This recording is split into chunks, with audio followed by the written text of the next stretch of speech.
എൻ്റെ പേര് ജെയിംസ്. കടലോരത്തെ 120 വർഷം പഴക്കമുള്ള ലൈറ്റ് ഹൗസിൽ 6 മാസമായി ഞാൻ കാവലുണ്ട്. ജോലി ലളിതം. വൈകിട്ട് 6 മുതൽ പുലർച്ചെ 6 വരെ വിളക്ക് കത്തിക്കണം.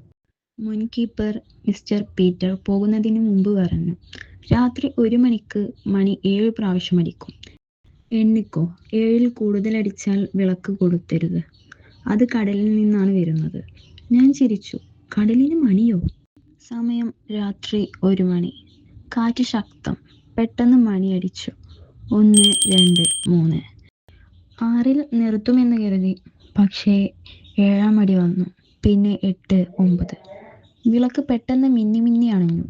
ഇരുട്ടിൽ കടലിൽ നിന്ന് കാൽപ്പാടുകൾ. കാലടിയുടെ ശബ്ദം കൂടിക്കൂടി വന്നു. പടികൾ കയറുന്നു. ഗ്ലാസ് റൂമിലെ ജനലിൽ ഒരു മുഖം. നനഞ്ഞ മുടി, കണ്ണിൽ കടൽപ്പായൽ. അവൾ മെല്ലെ പറഞ്ഞു, ജെയിംസ്, എൻ്റെ പേര് എമിലി.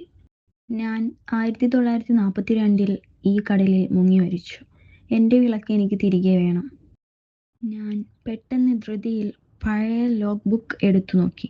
സെപ്റ്റംബർ 18, 1942. ഒരു ചെറിയ വെള്ളം കൊടുങ്കാറ്റിൽ മറിഞ്ഞു. എമിലി എന്ന പെൺകുട്ടി മാത്രം കാണാതായി. അവളുടെ കയ്യിൽ ഒരു വിളക്കുണ്ടായിരുന്നു. കുടുംബത്തിൻ്റെ അവസാനത്തെ ഓർമ്മ. ലോഗ് ബുക്കിൻ്റെ അവസാന പേജിൽ മിസ്റ്റർ പീറ്ററിൻ്റെ എഴുത്ത്. അവൾ വിളക്ക് തെളിയുന്നത് വരെ പോകില്ല. വിളക്ക് തെളിയിക്കരുത്. അത് തെളിയിച്ചാൽ അവൾ ഇവിടെ കയറും. സമയം രാത്രി 1:07. മണി 13 പ്രാവശ്യം അടിച്ചു. വാതിൽ സ്വയം തുറന്നു. എമിലി അകത്തു വന്നു. നിലത്ത് നനഞ്ഞ കാൽപ്പാടുകൾ. എൻ്റെ വിളക്ക് കൊളുത്തിയത് നീയാണോ? അവളുടെ ശബ്ദം കടലിൻ്റെ മുഴക്കം പോലെ. ഞാൻ പിന്നോട്ട് മാറി. പഴയ വിളക്ക് വീണ്ടും എടുത്തു വീണ്ടും കത്തിച്ചു. തിരി പിടിച്ചു. തീ പടർന്നപ്പോൾ അവളുടെ മുഖം ശാന്തമായി. നന്ദി എന്ന് മാത്രം പറഞ്ഞു. പിന്നെ അവൾ കടലിലേക്ക് ഇറങ്ങി നടന്നു.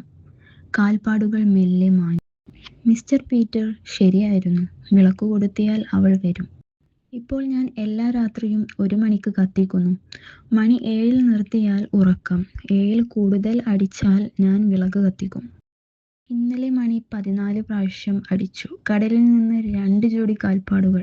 എമിലി ഒറ്റയ്ക്കല്ല. അവൾ ആരെയോ കൂടെ കൊണ്ടുവന്നു.